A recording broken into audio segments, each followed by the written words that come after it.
Do you think it's easier to become a guitar player now?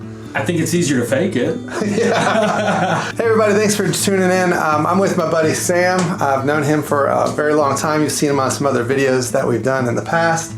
And we are going to talk to you, specifically those guys who are starting guitar playing as beginners.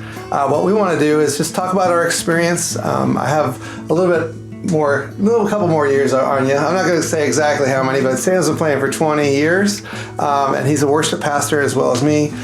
We love gear, we love guitars, and we were just going to have a conversation. So we wanted to invite you into this conversation about basically just like if we could start over again, what would we tell ourselves, 20 years ago? And things have changed dramatically in the past 20 years from when we were playing till now. There's a lot of tools, there's a lot of things that are available to us.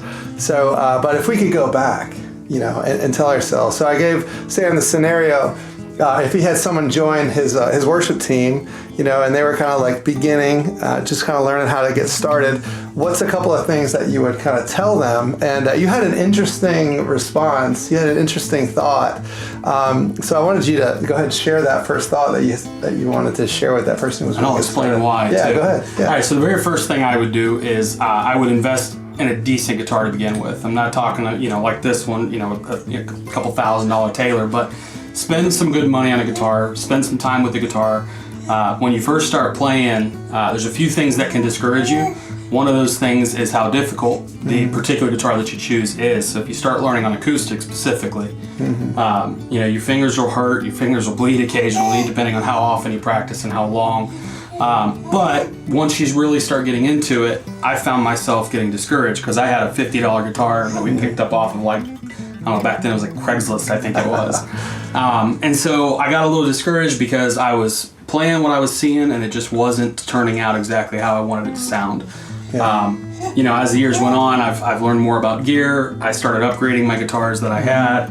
So my first suggestion would be save up a little bit, spend a little bit of money. The other reason for that is if you spend a little bit more money on it, you're less likely to give up. You're more likely to stick with it. And that's one of the things, like my son in particular, he's 12 and he played practiced with you for 6-8 months. And then he came home one day and he was just done. He was done. Yeah. And honestly, I think for him it was a little bit of he'd never really had to try anything because it's not easy. Right.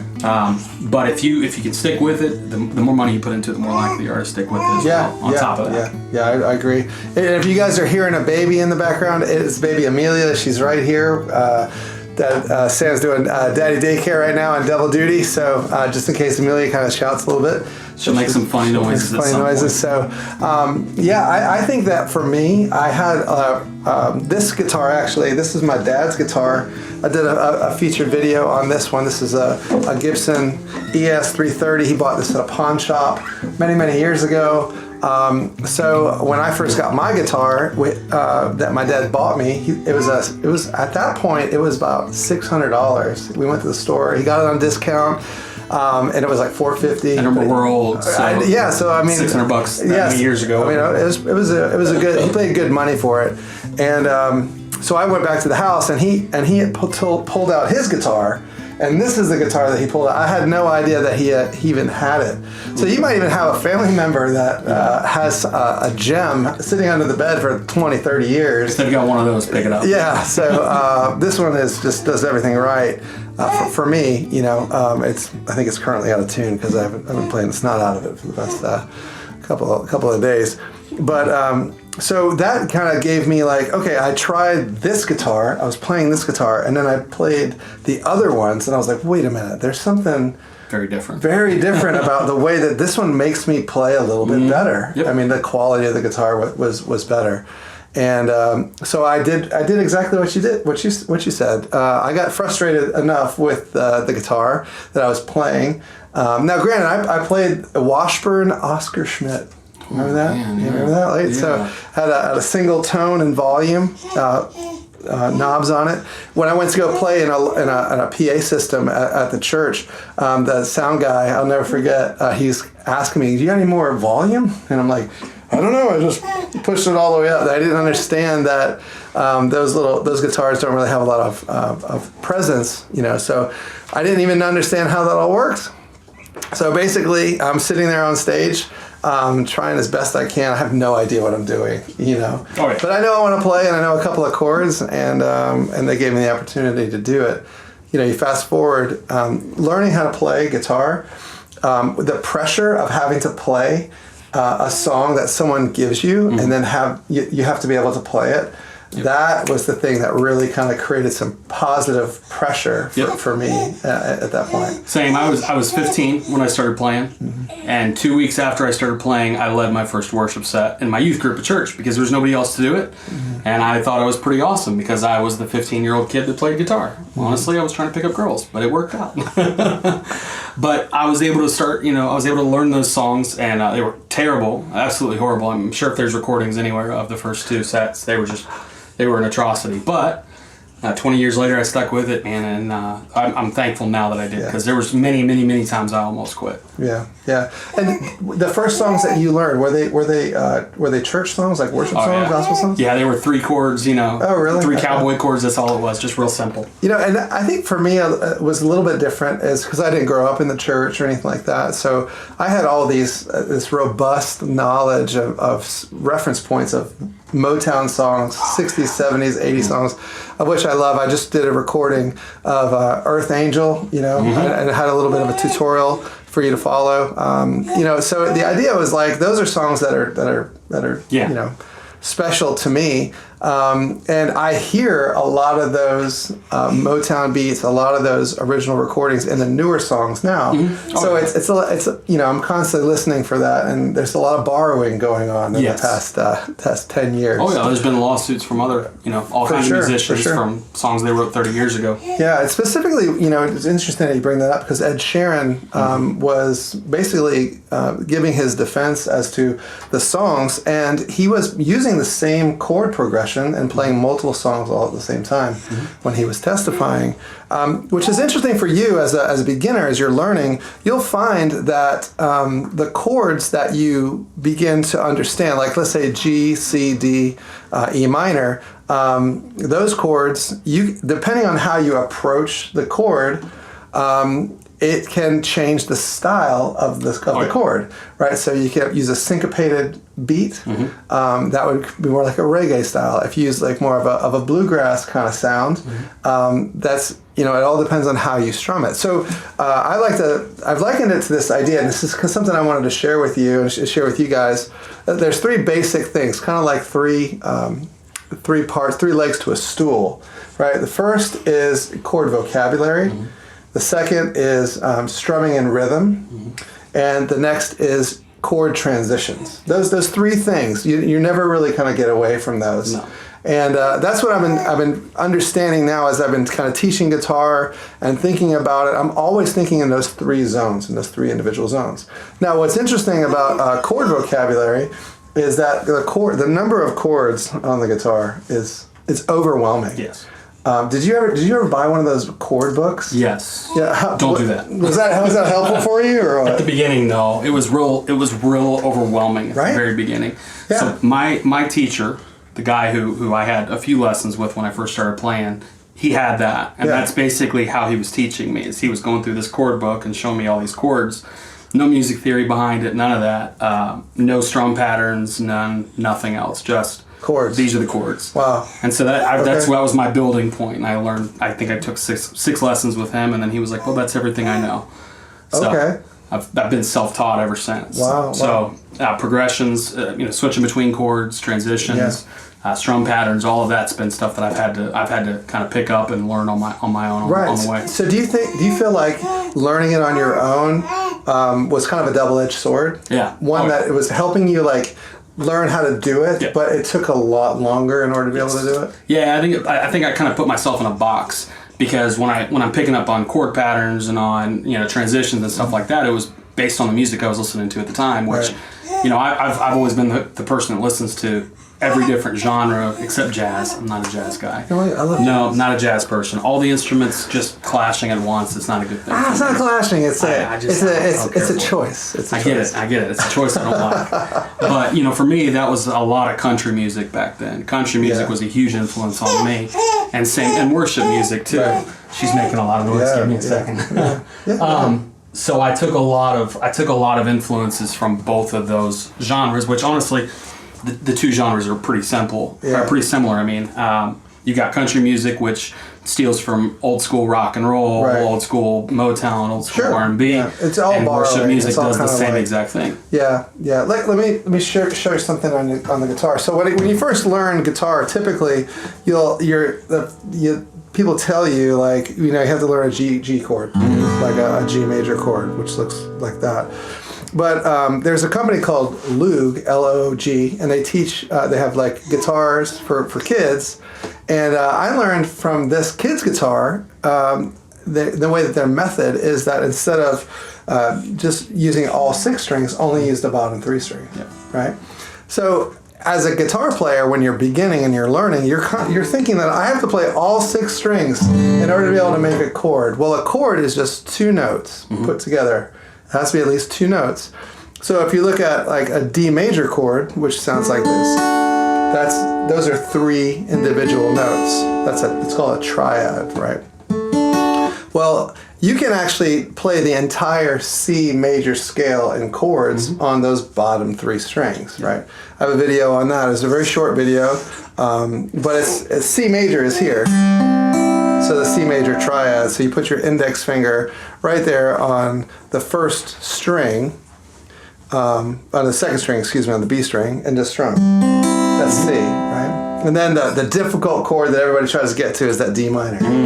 But most of the time when you learn guitar chords, you're only going to stay right here. There's a famous country musician. He said, all my money was made right here. Cowboy right? chords. Man. Cowboy chords, right? I get it. But so you take your D minor, and that's pretty much all where you're going to stay, right? So have you ever made any other type of chords like that farther down the neck on just the 3 strings? On just those 3? Yeah. Let me see.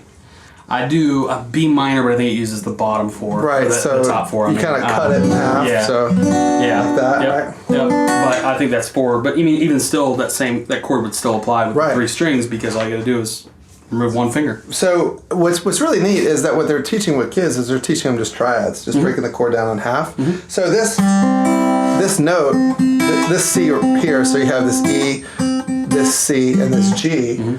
Well, if you add the rest of the chord, it sounds like that. So if you only focus on the bottom 3, you have a better point of reference in order to be able to learn. So instead of having a chord book, right, and it's like a plethora of chords that, I mean, there are so many chord variations that it's kind of insane. And basically that book just kind of collects dust and just sits on the bookcase. Yeah. Right? The only time I've ever used that, because I have one now, the only time I've ever used it is for obscure chords that I just can't figure out on my own. Right. So, and a lot of times those obscure chords, most songwriters typically don't use those chords. Right. They're the secondary guitar player that's playing that. Yep. And if you ever notice, a lot of guitar players, they look like they're not really doing much. Yes. It's because that second either acoustic guitar player or that electric guitar player, depending on the genre and depending on the artist too. Sometimes artists just kind of hold the guitar; they're really not doing anything. Yeah, just kind of just kind of strumming around. But like, so I could play all of the chords, all the major chords and minor chords in C major just on these bottom 3 strings. So here's C, here's D minor. So we're moving in a kind of like that circle of fifths. E minor, there E minor, then a D major form, which is F, G, A minor. B diminished, back to C, right? Learning that method, like going down these three strings, has given me this like a better understanding of like where the rest of the notes are. So would you say like memorizing the fretboard is the absolute thing that the beginner should be able to do? I mean, I think it depends. If you've got a music theory background, it makes sense to do something like that. Right. If not, pick it up, learn a few chords, but don't box yourself in by those few chords. Right. Learn from there. Learn transitions. Learn about strum patterns. Learn about. Well, what about like knowing, like have to memorize the entire fretboard? Do I have to memorize the entire fretboard as a beginner? If you're able to, yeah, man, great, good for you. But I've been playing for 20 years. I don't have the whole fretboard memorized. I have to think about it sometimes, where I'm at, what I'm doing. Yeah, like I have points of reference. Yes. So like if you notice on the guitar, there's these individual dots, right, and there's individual frets. So it's just like a grid pattern. So I think of it more of like a neighborhood, and I know where I'm at in the neighborhood, or a relative family. So if I, in the very, very beginning, I just memorized the top E string. That's the one I memorized, which is great. So if you memorize the top E string, then you know the high E string at the same time, right? But as time progressed, and you're like, there's the G, and then I began to find out the major scale. Oh wait, there's a G. Then there's another extension of the major scale. So there's G, G, G. Now, I see on the internet all the time this cage method, and it's a very, very valuable method. But as a beginner, I don't think you should really be dabbling in that as a beginner. No. I think what you should be thinking about is the song itself, right? So the chords accompany the song, and you're thinking about songs and practicing musically. So what do you think about practicing? I have your thoughts about practicing guitar. So practice is the hardest thing, I think, hardest habit to get into. And then once you've been playing for a significant amount of time, it's the hardest habit to continue. So it's a habit that you're always going to want to work with, but it's necessary. You can't just go to a lesson, just like with school or with work. You can't just, most people can't just do something one time and be perfect at it, right? You're always going to want to improve. You're always going to want to practice. For me, at the beginning, I was forced to practice at least an hour every day, but I ended up practicing 2, 3, 4 hours. I mean, my fingers would bleed sometimes. Now let's qualify that for a second, because were you practicing like playing songs, or are you practicing like doing scales and different chord for it, just playing like I didn't learn stuff? Scales until you taught me scales about 5 years ago, 4 or 5 years ago. All right. So scales were never even in my realm of So were you just playing songs? I was just playing songs, picking up songs. If I found a chord in the song I didn't know, I would look up the chord, or I would figure out the chord and go from there. Right. And that was kind of my practice. I'd sit there for hours and I'd make all kinds of noise, and I'm sure my parents hated it, but it was their doing. So my brother, the same thing. He absolutely hated it. So, I think everybody learns a little bit different, right? I have no music theory background. Right. To this day, I know very limited music theory from you. I don't know a whole lot of music theory. She's making all kinds of noise, so I apologize. She's popping her binky out. Let's keep the binky. Well, coming from a piano background, is when you play the piano, you strike all the keys at the same time, right? So there's chords. Well, with guitar, you don't hit all of the notes at the same time.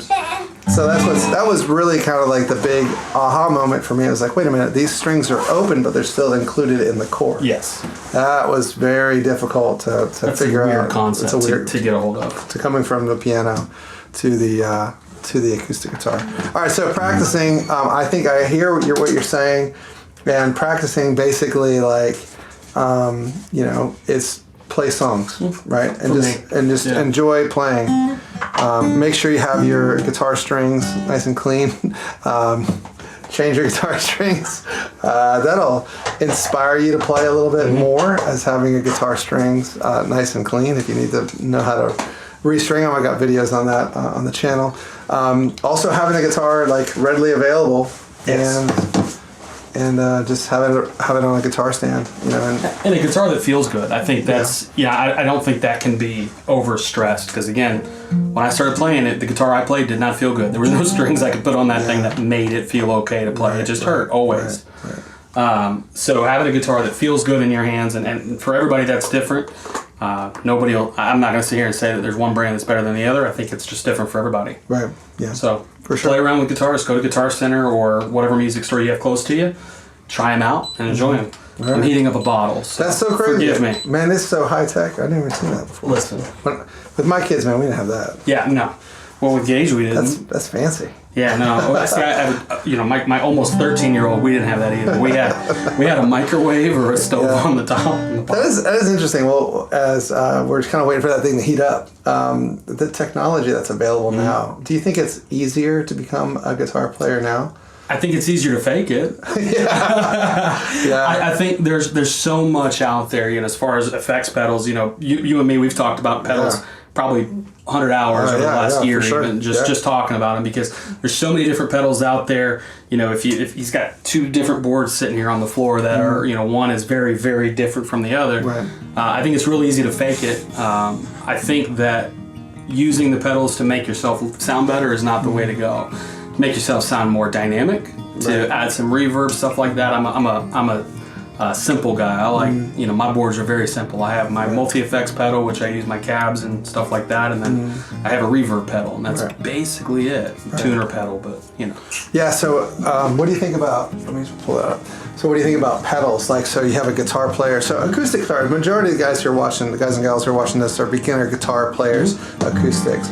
I have my thoughts about purchasing pedals, but I think that you were right from when we started is to invest in the guitar first. Yeah, invest in the guitar first. Yeah. And don't worry about the pedals. Yes, pedals. You'll learn more as you go on, and if you do it like me, I went out and I would spend $500-600 on random pedals that I knew zero about. Right. I didn't really know what I needed. I didn't know what I needed to add to my sound at that point. So pedals are great, and I think they have a place. But in the very beginning, don't go out and buy the biggest amp you can. Don't go out and buy the biggest pedals. Spend money on your guitar first, and then build from there. And I think that's the best way for anybody, awesome. man. I don't think having the greatest pedal board on the planet's the way to go. Yep. You might sound okay, but. All right, Amelia, you coming out? All right, there she is. Boom. That's a real baby. It is a real baby. It's not just us making weird noises. Yeah, that's great. All right, cool. Well, thanks so much for joining us. Make sure you click subscribe, and we'll see you guys in the next one.